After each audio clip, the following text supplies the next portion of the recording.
am B. I work with Luke at VTL. And welcome to our home in Sunnyvale, California, and welcome to my piano room.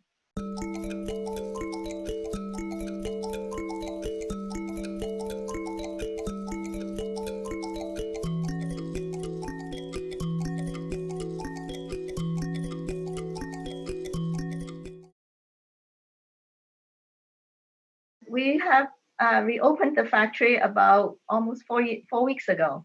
And since our county has given permission to manufacturing businesses to reopen with safety measures in place.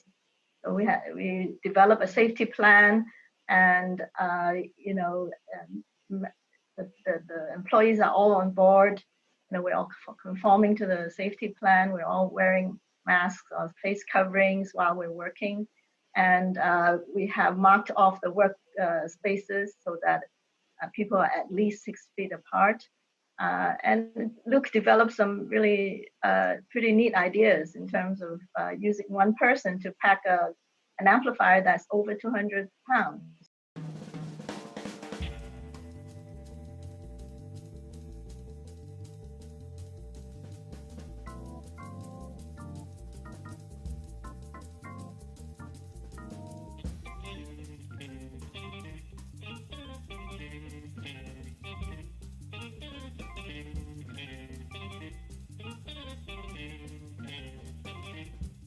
It's working really well. We're almost back into full production, and we're starting to ship again, which feels really good. Yeah. The first thing was to tape off bench areas and establish traffic flow control so that people could be walking through the factory and not getting too close to people that are sitting working. We put signs on, we locked the front door, we put signs on all the outside entrances saying employees only. B takes everybody's temperature first thing in the morning. And that's a good thing. And then at the end of the day, everybody is involved in cleaning, sanitizing all of the common touch points, the phones, the doorknobs. So B and I do most of the risky stuff. We really don't want to, we want to keep the staff safe, and we really don't want to be infected ourselves by the staff, of course. These are things that are pretty minimal, but they are pretty obvious that should have been done a long time ago. I mean, even with flu, one person would get it and everybody gets it.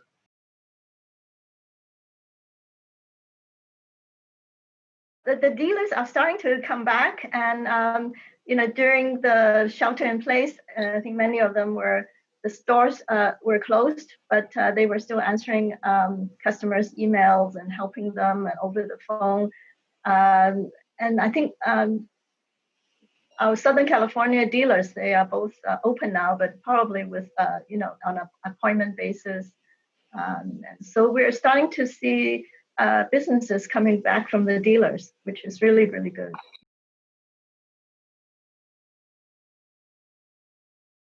The newest product is our TP65 Signature phono stage. It's a Series 2 version of the original one. And basically the idea is to have we started this investigation of a shunt regulator in our TL 7.5 Series 3 version. The shunt regulator it was kind of interesting. There was a lot of emphasis on, hey, we got to have a tube power supply, because that seems like the thing to have. I don't agree. I don't think tubes are really cut out for doing a power supply work. They can't deliver the current. They're voltage amplifiers, not current amplifiers. And they're actually current limited, and they can't drive a large enough capacitor. That's been the whole problem with tubes all along. In the old days, you had when you only had a tube power supply, you couldn't drive very much energy storage. They just can't deliver the current. So, and they wear out, and it gets expensive to do repairs. So we took a look at we built a tube power supply and compared it to the power supply we were using. And we were like, how can this be? This tube power supply actually sounds better. It's like, what's going on here? And we reasoned that the reason that the power supply sounded better, the tube one, was because the amplification was so much lower than a MOSFET-based power supply. MOSFETs have much more transconductance, much higher transconductance than tubes do. Unfortunately, that makes transistors rather non-linear in a voltage amplification. That's why tubes are much more linear in that they have a wider linear operating range because they don't have the transconductance. But when we reasoned about that and thought through that, we realized that voltage amplification was the issue. I'm talking about in a power supply.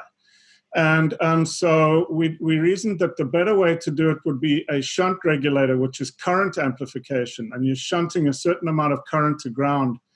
And we built a three-way setup then, and we switched between them, the tube one, the existing one, and the new shunt regulator, and found that the shunt regulator outperformed the tube one sonically, much lower negative impact on the sound, sounded better, and using MOSFETs was going to be much more consistent. So that's what we did in the 7.5, our top preamp line stage.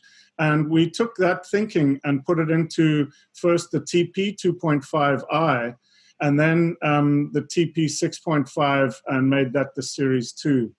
The second thing we did in the TP6.5 was to take a look at the latest technology in capacitor storage. And we found that with new gel caps and things like from the solar panel and car business, electric car business, there have been some advancements in a component capability. One of the things is a FET that we use in the output of the preamps now. That is works more like a JFET and less like a MOSFET. A JFET's an always on, normally on device. You don't have to bias it on like you do with a MOSFET. So the circuit's much simpler. And it sounds more tube-like because tubes are normally on devices. So we took this technology in capacitors and increased the energy storage in the multiple cascaded regulators that we have in the MC stage, the active MC stage, and found that that made a huge improvement in the sound quality of the MC stage. And it lowered the noise and made the preamplifier capable of handling even these low output cartridges like the Etna single A or SL cartridge that we have. And the shunt regulator and that increase in energy storage and smoothing really made a big improvement. And I think BEA might be able to speak to the sonic improvement.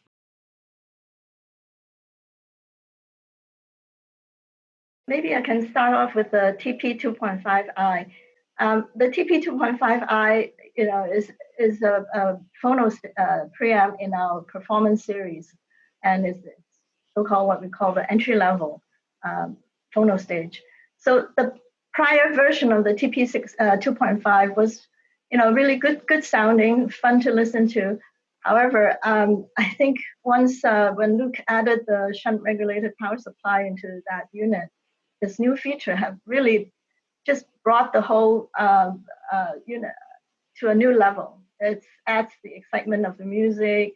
It's more fun to listen to, and it just somehow adds more energy to the sound also. It's able to really depict whether it's the mid bass or mid range much better than before, and the transition into the high frequency is much more natural. So design that he put into the active MC stage, it really opens up the mid range. It's effortless. It becomes much more effortless. Music just comes out in a very organic way, and also the continuity between the ranges is so natural. And the top end is as if a fog, a cloud is lifted, and you can hear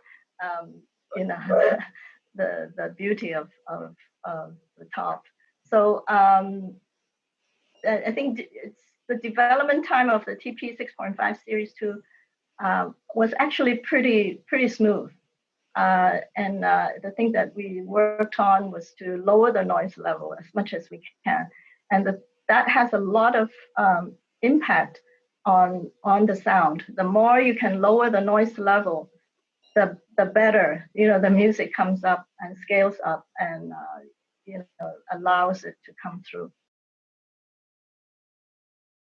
So the process usually starts with listening in the factory, because that's where the R&D development takes place. And as the engineers and Luke, they develop up to a certain point that I can listen to. They bring that unit to the listening room for me to listen to. So it first starts off in the factory listening. Initially, I would just listen, without taking notes. After a little while, after I kind of capture what the idea is about this new piece or where I'm trying to go, then I do take listening notes. And also we would switch back and forth. So say if we have series 1 and series 2, or different options, or they have like 2 different options in the design that they want me to listen to. So we would do A/B test, A/B/A, or A/B/A/B/A, many times iteratively. So that's the development process. And once the unit is up to the point where I feel it's satisfactory enough to bring back home to listen, I do that at home. And then we also take the prototypes to the dealers too. Some of our dealers close by. The S200 is one of our most recent amplifiers. It's kind of a tricky concept. It's a fully balanced amplifier that's as a stereo. So you've got 2 channels sharing one ground, and making it fully balanced is quite a trick. And so I think the S200 represents for a lot of people, it's a signature product. It represents for a lot of people our ability to make a fully balanced amplifier, and also demonstrates the auto bias and fault sensing technology that we have in that amplifier and that we have in all of our signature amplifiers. We decided to make it fully balanced for the reason that we wanted to make noise rejection a large priority. We also were able to make the amplifier sound almost more powerful by taking off the global feedback. We used to have, in our previous designs that my father did, we had global negative feedback, which is a sampling of the output re-injected into the input to cancel nonlinearities. But that tends to slow the amplifier down quite a bit, and really is problematic. And so we reasoned that shortening the feedback loop means that you could lessen the negative impact of feedback on the sound.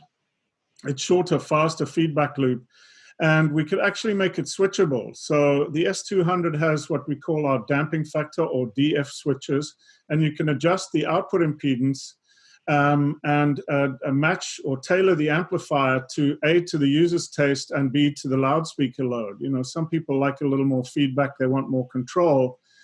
Some people like the musical fluidity from lower feedback, so use the lower DF. And it depends on the speaker, and it depends on the system. And so you do that on a setup type of thing. The auto bias and fault sensing, I think, is really interesting. It's unique to us. A truly automatic bias system that actually works the same way as our manual bias system did. It works exactly the same way. It monitors tube current and just does it automatically. But of course, you let the tube current draw go free when the amplifier needs to deliver current, so you can't keep biasing it down. The 3 redundant layers of fault sensing, and what that does is protect the amplifier against bad tubes. So if a tube fails, the amplifier senses it and shuts down the amplifier. If it's a high current tube fault, it shuts it down as quickly as possible so that you don't have a tube damaging the amplifier.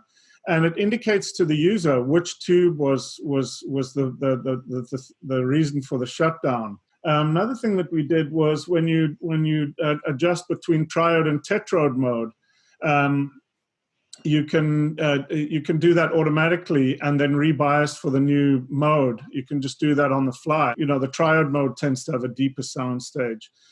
And so all these functions, I think, really make the amplifier, very flexible. We also have in it a screen regulator, which prevents the tubes, the most critical part of the tube is the screen grids, from being over voltage. So that also improved sound, actually, by stabilizing the operating points of the output tubes, and made it, I think, made it quite a good amplifier, I feel.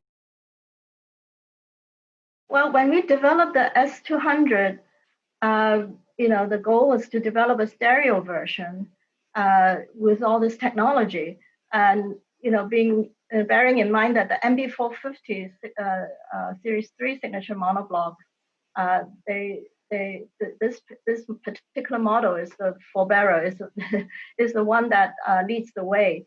So the S200 should sound, have this family sound as the 450, and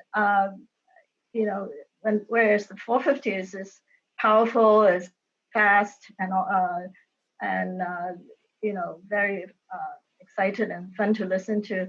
S200 should have that same quality and attributes. But I think designing stereo amplifiers are actually much more difficult than monoblocks.